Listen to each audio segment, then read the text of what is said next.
All right, we're almost in there.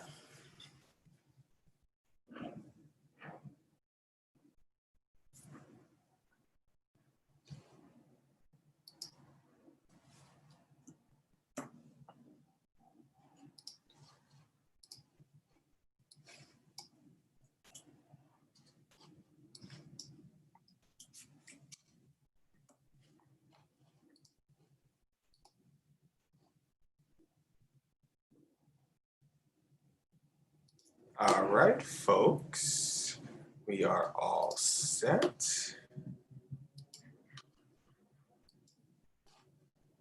So, everybody, welcome.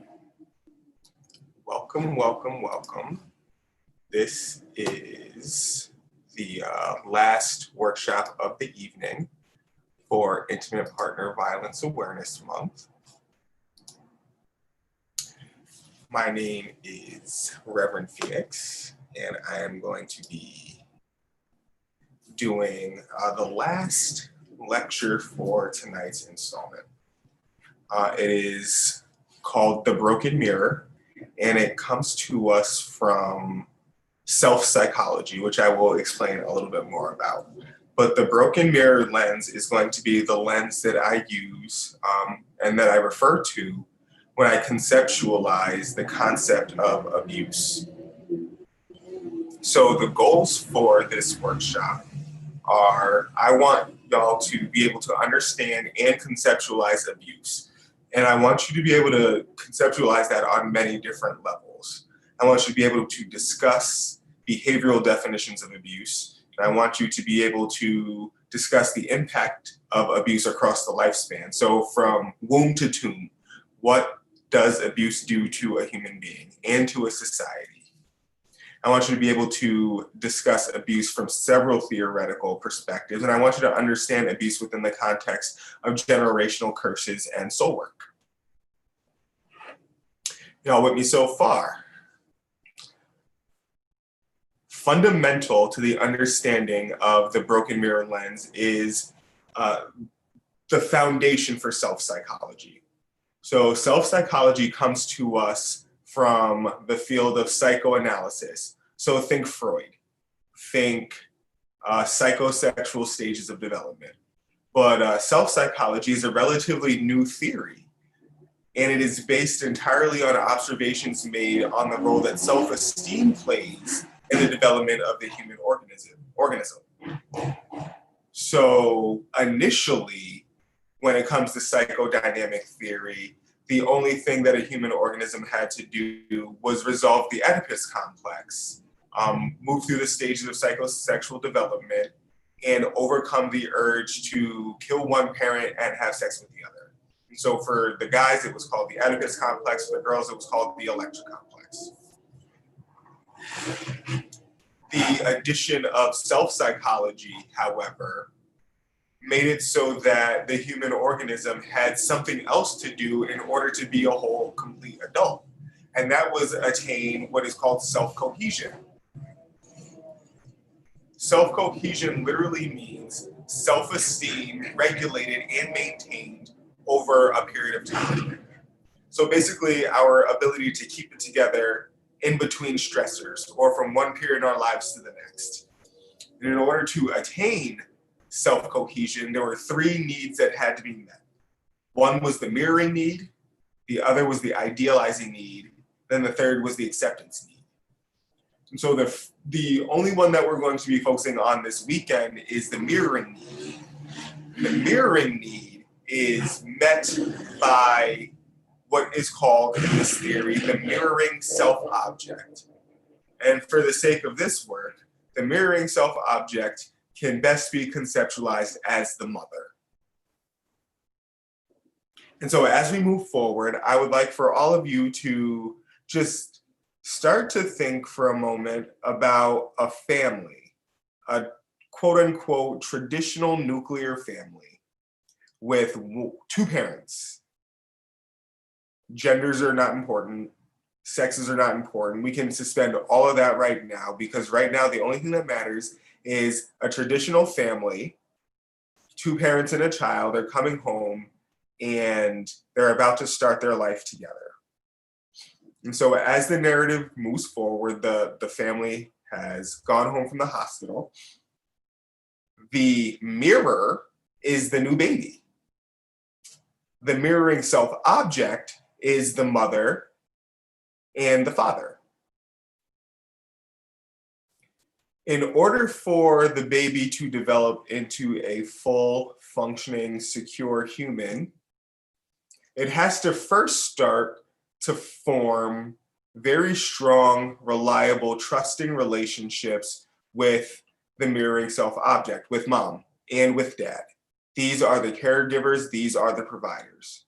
But if we superimpose the context of abuse on here, and we can just start off with physical abuse. Mom gets beat by dad. Well, this has an immediate impact on the child's ability to build a strong relationship to mom, to the mirroring self object. This immediately fills the environment with the stress of the threat of a caregiver, care provider being in threat. So as a baby, my source of food and life is under threat. That's stress. By extension, if my caregiver is under threat, that is by extension me being under threat, and that is stress. And then there's another kind of thing at play here, which we will talk about later, and that's the need to reconcile reliance on an abuser for our needs to get met.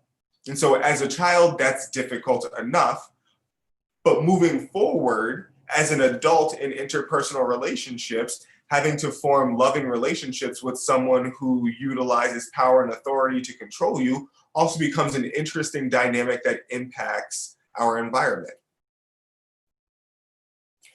So the role of the mirroring self-object is quite literally the gleam in mother's eye. And if the relationship to the mirroring self-object, if relationship to mom is damaged in any kind of way, it does lead to forms of arrested development. And so in early childhood, this leads to some impaired development in some social skills. This leads to reliance on external sources for comfort and validation in adolescence. And it also can lead to the development of what is called an external locus of control. And what this is when there is an excuse or a person or an idea or a situation to blame for one's own behaviors. So someone is said to have a poor locus of control if they push their sibling off of their bike and they say, you know, so-and-so made me do it because they were picking on me. Well, the expectation is still do not push your sibling off the bike, no matter who is picking on you. However, someone with an external locus of control will not be able to pick up on the fact that no matter what, you don't push. Their only focus is on what was going on in the environment that produced their behavior. Also in adolescence, we see the emergence of relying on external sources for approval. And this can be coaches and community leaders and teachers and mentors, but this is going to also be peer groups. And the danger of relying on external sources of approval from peer groups is that if the peer group is a positive peer group and they do great things like volunteer and homework and teach children to read and all that jazz, well, then they're picking up on that through social learning. However, if the peer group is one that is also tainted by abuse, you are likely to see experimentation with drugs and alcohol and tobacco, as well as risky sex in young ages. And then moving down the line into later adulthood, we start to see unrealistic expectations of the self and others. And this is all stemming from an insecure, inappropriate, unpredictable relationship with a caregiver, with a mirroring self-object, with our mother and our father. Looking specifically on the impact of abuse across lifespans. And yes, I'm completely aware that I have not defined abuse yet. The reason why I haven't done that is because there's a bunch of different kinds, and I'm wanting to reconceptualize this through those several different types of abuse as we get to them. But when it comes to the lifespan, physical abuse, if this is in the home when babe first gets home, early childhood, age 2 to 7 years old, we start to see the child using some interesting strategies to get their needs met from unpredictable providers. So these strategies are always are always used to get their needs met from folks who cannot be trusted or relied on or understood to be consistent in providing food, shelter, clothing. In the case of physical violence, it's likely safety. By the time we see a child with a damaged relationship to parents hit middle childhood, we do see the people-pleasing behavior. So 8 to 11, we start to see also some lying. We start to see other deceptive kind of behaviors like hiding things, using omission.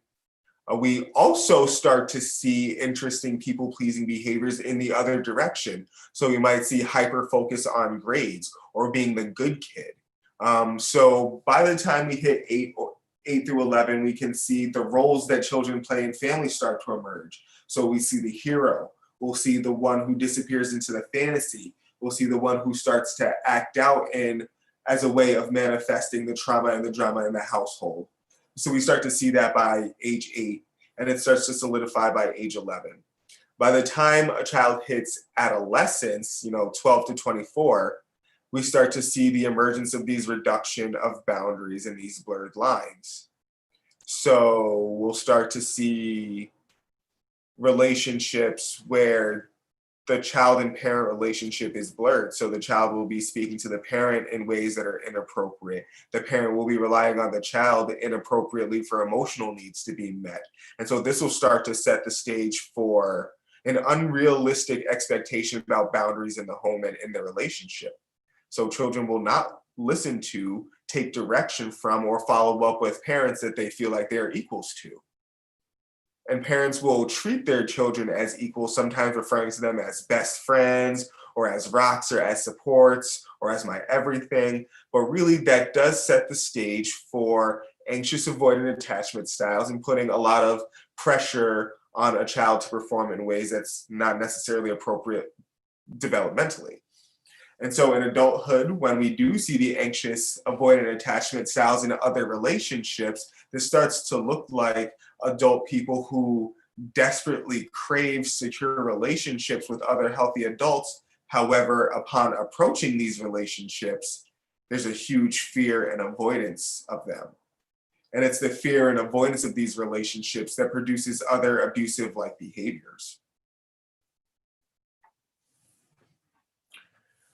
When it comes to the broken mirror approach of self-psychology, the role of narcissism is kind of important. Narcissism has been getting a very bad rap in pop culture psychology and in social media recently, for good reason. No one likes to be around a narcissist. It's unpleasant. However, narcissism in and of itself is a character trait. It's a personality trait that we all possess that's mixed in the alchemy of our character. So narcissism can be thought of as a contributing factor to pride and self-esteem and taking joy in the stuff that we do. If we are good at something and we know we're good at it and we showcase it, that is a degree of narcissism. Now, it's not a large degree, but it is a degree. And so the trait approach to recognizing personality does talk about the fact that we do all have a very unique mix of several different personality styles. And when it comes to the broken mirror and self-psychology, narcissism leads to this very interesting thing or observation called a narcissistic rage. And in Broken Mirror self-psychology, whenever someone is looking out in the internal world and their mirroring self-object relationship has been damaged, what they see back is over-personalized as a reflection of themselves. So they look out at the world and all they see is themselves. And if they don't like what they see, the rage goes up. If they do like what they see, feelings of closeness go up. In abusive relationships, the expectation for a perfect reflection falls on partners, falls on friends, falls on the children in the household. And so if we make believe that the kid that got brought home where there's abuse in the home grows up and has their own family, now they're projecting their broken self-mirroring object onto that immediate environment. This leads to a phenomenon called attachment abuse. And attachment abuse, quite simply, is when an abuser or someone with an obscure or an injured attachment to their parents or caregivers blames the world or the mirror for the reflection that they see. And remember, the reflection is the self, right? So in this case, attachment abuse would be me literally blaming everything I see for the inadequacies that are reflected in myself.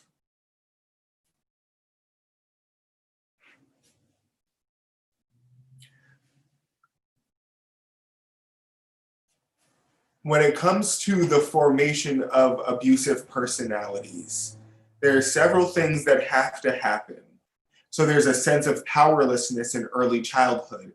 And so the child who grows up in a home where there's violence will have feelings of powerlessness to impact the abuse that is happening at home. Powerlessness to stop one parent from attacking the other, powerlessness to protect one parent, powerlessness at the fact that the child cannot behave in a way that will bring peace into the home or into the environment.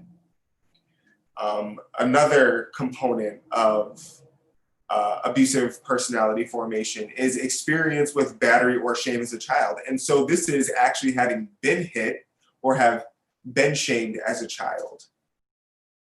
Then, depending on how a child can resolve the shame and reliance cycle. So in the case of an abusive home where mom is getting battered, there might be a large chance that mom is also hitting children. Children have to rely on their parents. So if a parent is abusive, there has to be some kind of psychological resolution of that cycle. I love this person. I need them for my every need. They're also the biggest threat to me.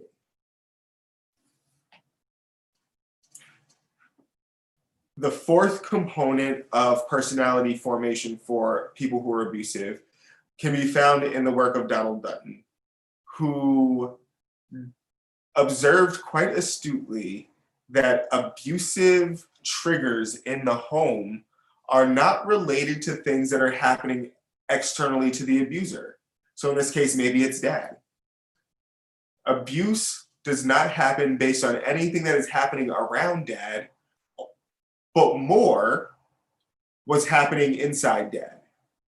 So abuse is more linked to internal triggers, internal emotional dysregulation. And so what this means is that no one can really watch their step around an abuser because we cannot anticipate what they are thinking or feeling from one moment to the next. So watching our step, walking on eggshells gently doesn't actually work, because what we do is not the trigger for the abuse, which is not regularly something that is submitted in the narrative. Implications for shame in other relationships. So when someone is growing up and their life is filled with powerlessness, with violence, and with shame, and they are unable to resolve their emotional dysregulations, and they have resolved their reliance and shame cycle in a negative way. And so one of the ways that you can resolve a shame reliance cycle is actually violence against an abuser as a child. That's one way to resolve it. Another way is to become hyper focused on things that only bring pride. So once you've learned what does get the gleam in your mom's eye, you do exclusively that over and over and over again. And that's one way to also resolve that cycle. But the implications for how you resolve that cycle are echoed in the relationships with your romantic partners and with your besties and with your own children. And so those habits that you engaged in formation steps 1 through 4 now become the things that you do with your friends when you're out, maybe rollerblading for fun, or you're out at putt-putt together. The way that you resolve your shame reliance cycle will play out there. When you have to negotiate sexual boundaries with your partner, the way that you resolve your shame reliance cycle plays out. The way that you resolved your experience with physical violence and shame as a child plays out. The way that you resolved issues with powerlessness plays out. And so that's an example of how these things impact your boundaries across lifespans, because there's also the possibility that resolving these in unhelpful ways means that you are having inappropriate sexual relationships with your friends or your friends' relatives, with other people who are meant to be mentors. People who are victims of abuse can absolutely find other people who are victims of abuse and really screw some stuff up together. And that is an implication of, this damaged rapport with caregivers early on.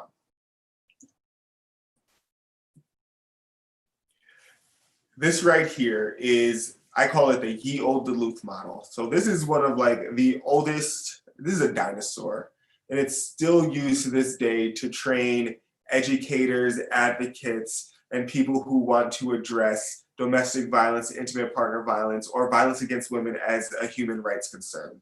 And this model discusses 8 different types. Is it 8? 1, 2, 3, 4, 5, 6. Yeah, 8 different types of violence or abuse that can happen. And so this will be the part where we really start to outline the types of abuse that I was only alluding to earlier on in this presentation. So we got the physical abuse, and this is the slapping around, this is the pushing, this is the restricting movements.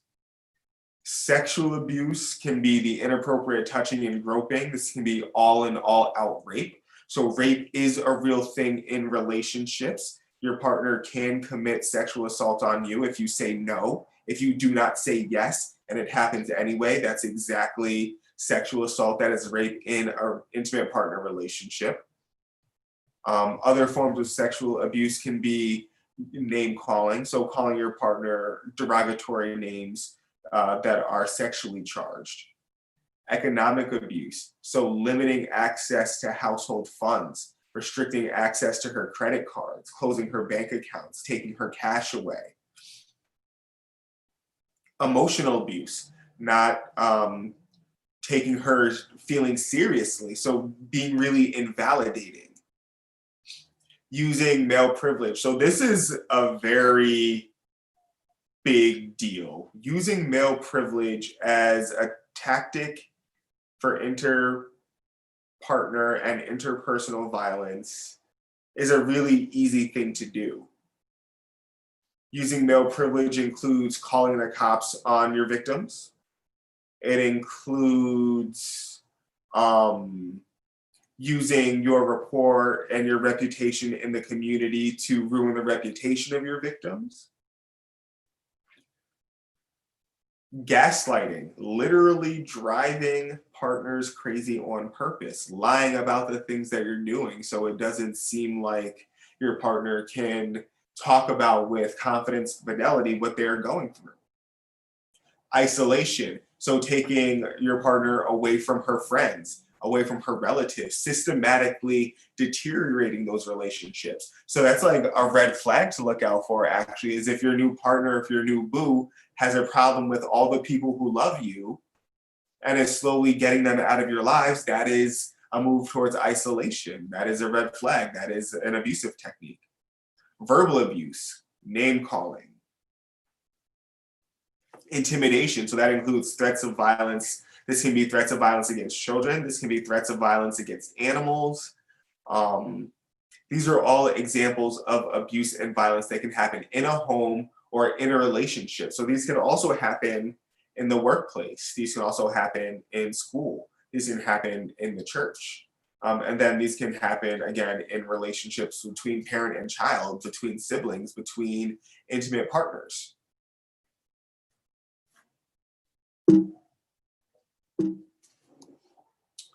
So when it comes to understanding abuse, it's always taught as a cycle. And it starts in this honeymoon phase. So this could be when we bring the baby home from the hospital. And slowly but surely, it moves into this tension building phase where the internal mood of the abuser, who, for all intents and purposes, could have been someone who was abused themselves, as we just found out, right? Like it starts early. But the internal dysregulation of the abuser starts happening. There's some frustration, there's some anger, there's increased stress, and all this leads eventually to an acute explosion. And so at first, the first one is always scary, but relatively non-threatening. And what happens is, as the cycle continues, these acute explosions get more and more severe and more dangerous. So if you think back to the movie Enough with Jennifer Lopez, the first acute explosion was just one slap to the face, and then he left and went and cheated on her. So that's the first one. However, as time went on, as the cycle continued, these acute explosions get worse and worse, to starting to include hair pulling, to include closed fist hitting, to include weapons. Strangulation is a tactic. And I will say this, if ever you find yourself in an intimate partner relationship with a partner who is okay with strangling you, please make no mistake, that partner is also okay with murdering you. Any partner who will wrap their hands around your neck and squeeze outside of kink and consent is okay with taking your life. I promise you, take my word for it. Strangulation. So that's strangulation. It's not choking, right? Choking is something that happens when you're eating food and it gets lodged. That's choking. Strangulation is the thing that happens externally when your throat is on purpose restricted. And so if you have a partner, if you have a man who is okay with strangulation outside of kink and consent, that person is okay with very serious violence and murder. And strangulation is one of those injuries that can really creep up on you, because you can have complications after you leave the hospital, after the checkup is done.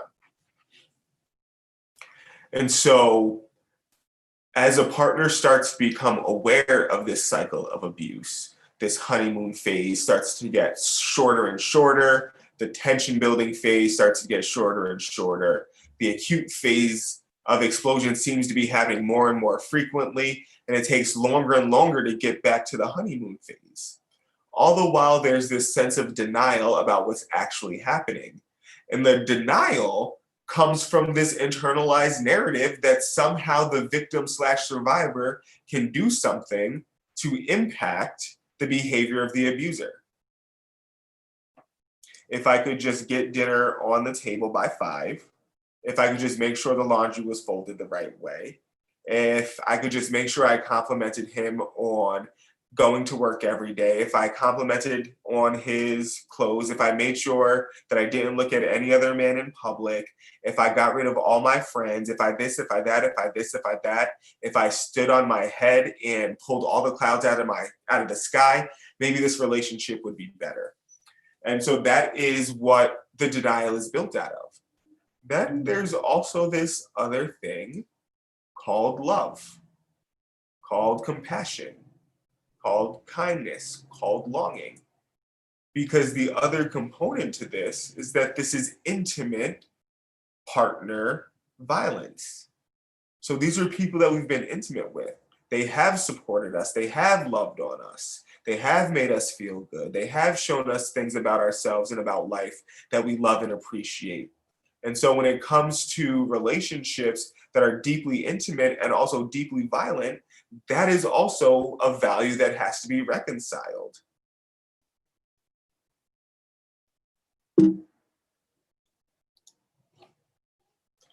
When it comes to thinking about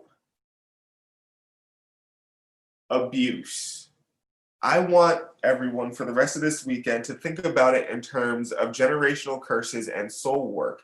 However, we don't have to think about it in terms of ancestral trauma, so to speak, because this is something that we get to see in our lifetimes. We get to see our parents go at it. We also get to see our grandparents go at it. And if we don't break the cycle, we also get to see it played out in our children. So I refer to this as transgenerational soul work. And this is work that we do within the context of our family spirit. So we can see in our families where abuse occurs. We can see in our family where alcoholism occurs. We can see where drug use occurs. These things are all inextricably linked, and they form this very intricate social pattern that feeds itself. So intimate partner violence feeds delinquency in children, which feeds teenage pregnancy, which feeds drug use, which feeds crime, which feeds poverty, in a cycle that keeps going. Which is why I do believe that this is generational work that does include the influences of our ancestors. We are also able to find proof of this in the latest epigenetic research. And y'all cannot get me to stop talking about epigenetic research, because it has confirmed for us what we've been talking about so long as spiritual people. So epigenetic research is, or epigenetics really, is the branch of biology which studies the causal interactions between genes and their products, which bring the phenotype into being. So basically, what that is what has to be happening in an environment in order for a certain gene to be expressed in a human. What has to be happening in an environment in order for eye color to be expressed? What has to happen in an environment in order for someone to be born already in a state of fight or flight arousal? What happens in an environment that becomes stressful if the person in that environment is hardwired for traumatic struggle? So as you can see, violence in the home sets the stage for early formation of post-traumatic and complex traumatic stress responses in human beings, which ripples throughout the entire lifespan and impacts the way that we form relationships with each other. This means that the issue, the problem, the force of abuse, intimate partner violence, multiplies exponentially. So how do we combat it? What might it take to undo this knot? Well, it'll take a lot of acceptance and acknowledgement. It'll absolutely take some mindfulness. It'll certainly take some action, some recontextualization of what our society is, what we believe. It'll take some reevaluation of what's really important to us. And it'll take an intentional departure from a previous way of being. And so I really do like utilizing the acceptance and commitment therapy structure for psychological flexibility and demonstrating how to work through abusive tendencies. So the thing that I've been driving home here is that abusers are created by abusers. However, we cannot do anything to impact how we are reared, how we're brought up, but there does become a point in our life when we can control how we behave. So we might not be able to control how we think, we might not be able to control how we feel, we might not be able to control what impulses we become aware of, but we can control how we act. And we can control how we react to the presence of painful thoughts and feelings, those things that are reflected to us in the broken aspects of the people around us. So how can we use psychological flexibility to enhance patience with ourselves, as well as to remind us that we want to be making different non-abusive choices in our relationships with others?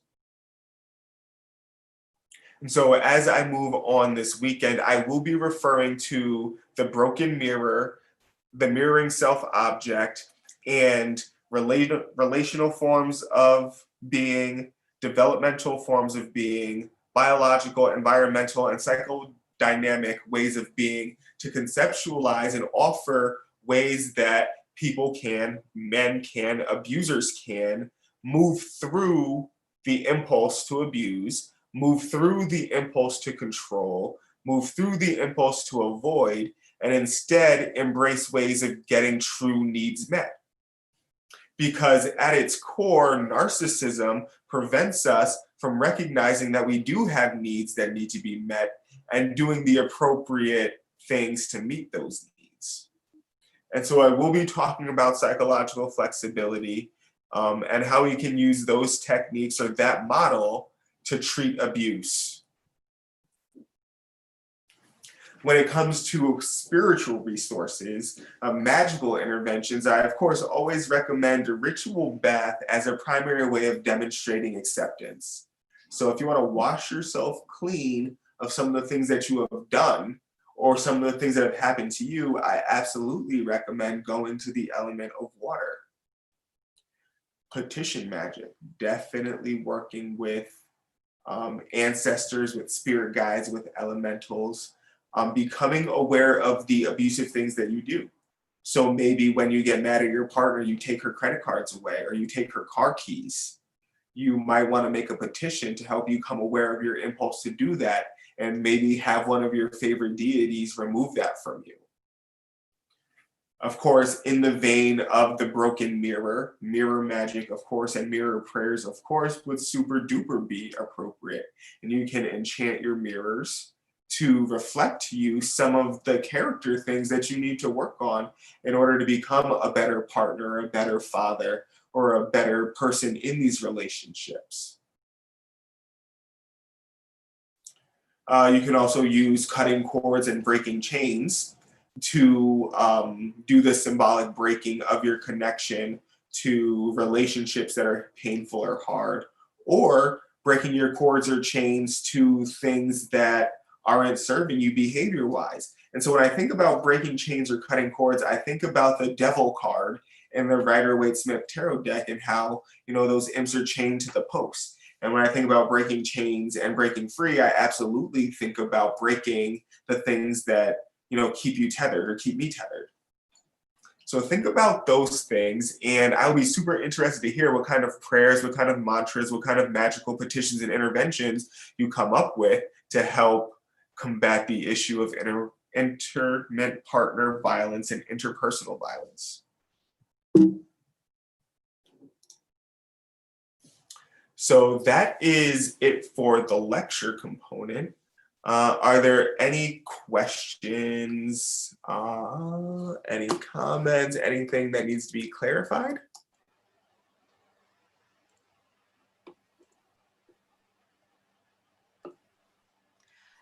Yes, actually. You mentioned that it doesn't necessarily have to do with ancestral trauma and things like that, but what about concepts like soul contracts? Yeah, so soul contracts, I absolutely believe in. And I believe that, higher selves and lower selves enter into the soul contract at a very particular time.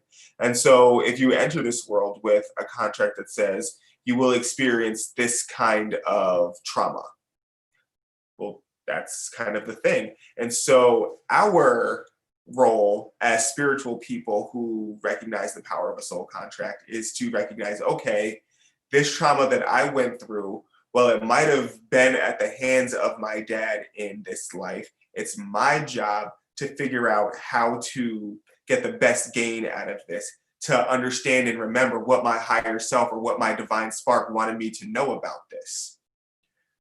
Initially, it sounds very passive, or it sounds like it puts the onus on the quote unquote victim to solve the problem.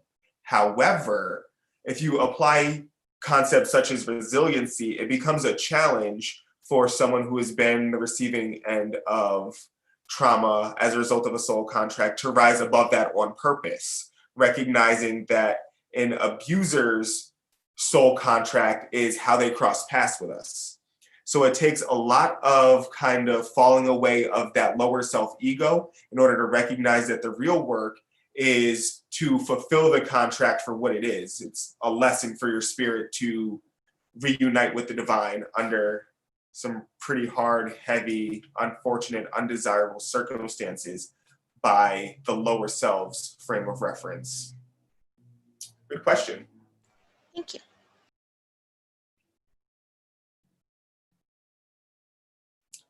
Any others?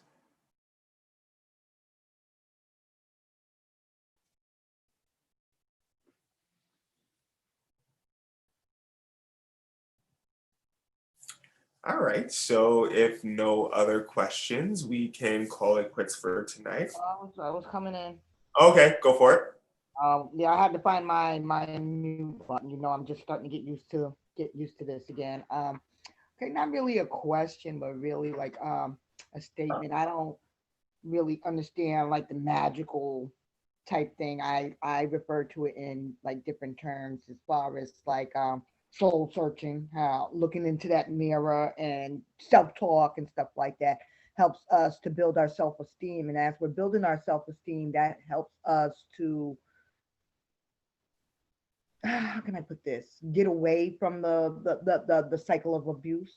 Does that make sense to you in any way? Yeah, absolutely. So thank you for bringing up the conflict in language. So when you hear anyone who's a part of like a magical faith say magic, think of it as prayer, or think of it as the process that we go through to use our soul to connect to God in order to get what we need. So those moments where you're down on your knees and you're praying really hard, and then the next day you're like, whoa, look at God. Absolutely. Every day. Yeah, every day. Yeah. So no, I get it. You know what I'm saying, to a certain extent. But like I said, when I seen I could understand what you were saying, but like once you explained it, well, how'd you put it with the magical, as far as breaking chains, you know, a lot of things I do through like music. So, so a lot of the stuff you're saying is definitely making sense, but I may need to jump in and ask for some explanations on some of your technical terms from time to time. Absolutely. So to go back to the thing that you were talking about as far as self-esteem is concerned. So self-esteem is so powerful that abusers start to work on it the moment that they meet you. As a component of that narcissism. It's almost like a challenge to kind of grind away at that systematically. And because of the narcissistic nature, it almost seems like something that you want to have happen. Right? That's the thing about manipulation, is that you don't know it's happening and you're not mad about it. You just at some point start to recognize that your boundaries are continually being crossed over and over and over again, and you're continually giving away things that you had no intentions on giving up, until you have nothing left and you're like, holy shit, I said no to all those things. How did you get it? And why am I not mad about it? That's manipulation. And that is a component of narcissism that really helps them get in there, because a very skillful narcissist can levy humility and grandiosity to seem like a great and balanced person. And so self-esteem is that very strong component that you hold on to. The self-esteem that you have is the thing that says, nope, enough is enough. I'm going to look for my resources, right? So without thinking that you're good enough, might actually prevent you from reaching out to mom or daddy like, yo, homie over here is losing his mind. I might need you and homeboys to roll up a little bit. Right? By the time you want to say that, your abuser has already took away your self-esteem and kind of damaged your relationships to the point where you are even afraid to reach out to them, right? Your abusive boyfriend had you get into a fight with your best friend on your birthday, maybe at your birthday party, right? Like, you know, that's slick stuff. Like, we've heard the stories, we've seen the videos, we've all had life experiences where we're like, wait a minute. What the is going on? Yeah. Absolutely.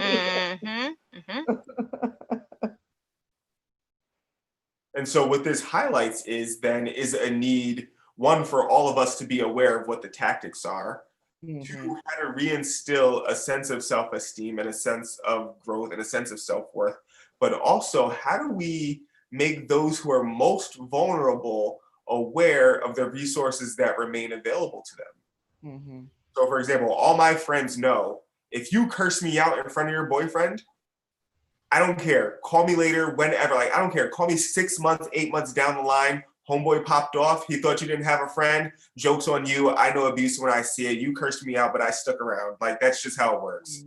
So you have to, start to realize and start to conceptualize and start to even draft out, what are your values in this situation? How do you want to react when you notice that your friend is in an abusive relationship?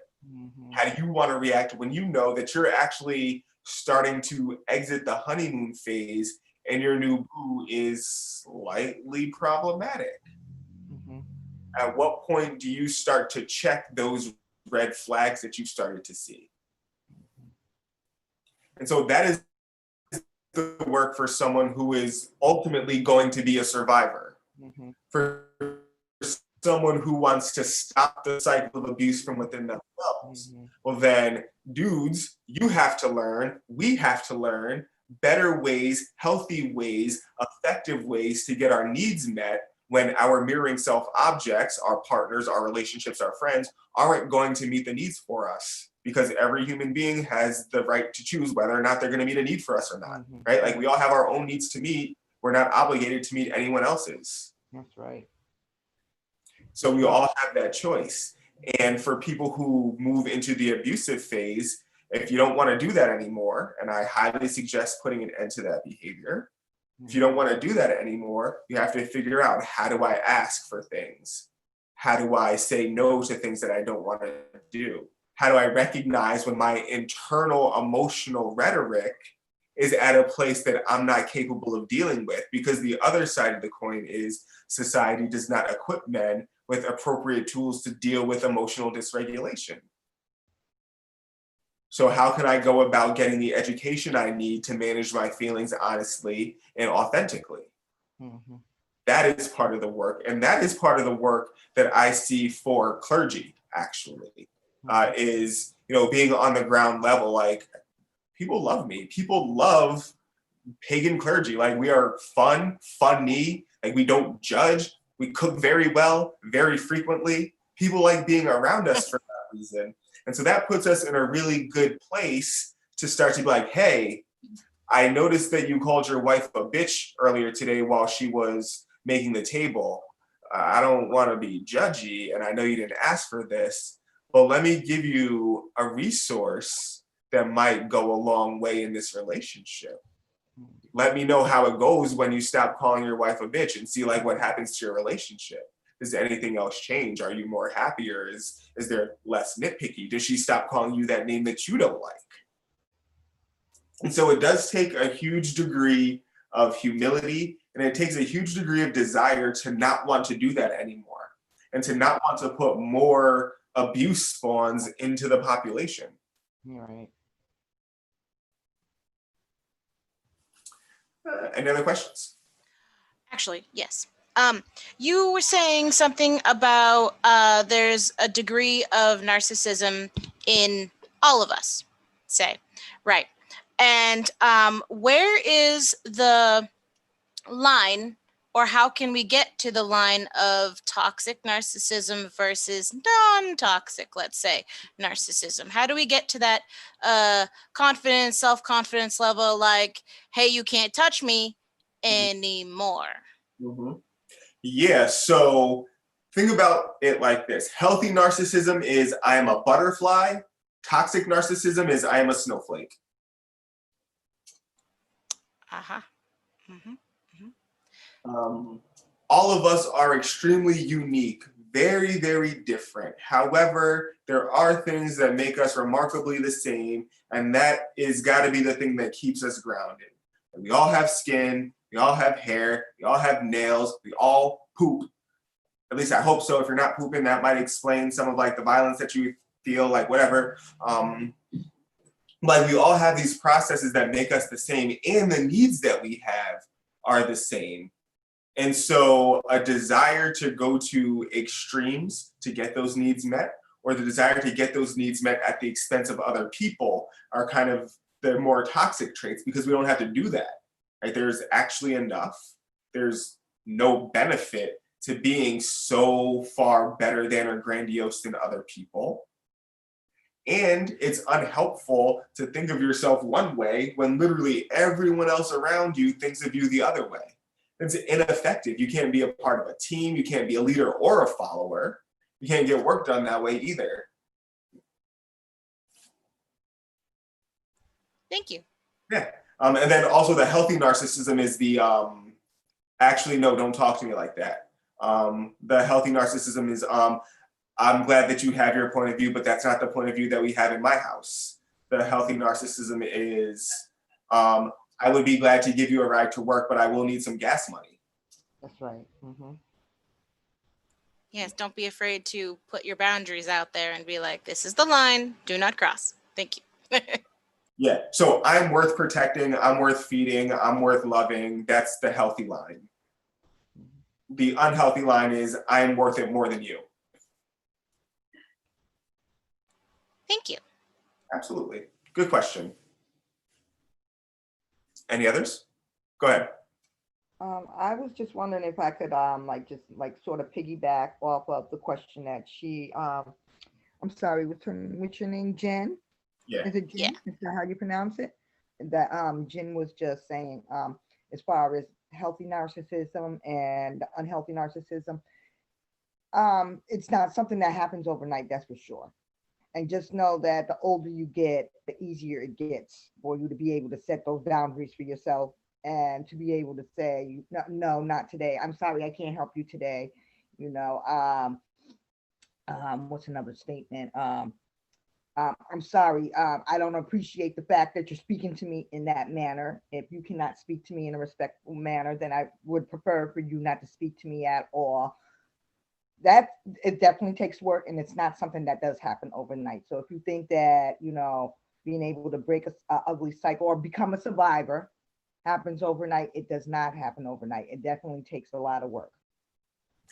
You know, Thank you very much. Mhm, Excellent. Thank you. Thank you. mhm. Any others? All right, then I will call it an end here. Thank you all so much for coming and participating. It's been a legit joy being able to present to y'all tonight. So with that, farewell, be blessed, and I will catch y'all tomorrow for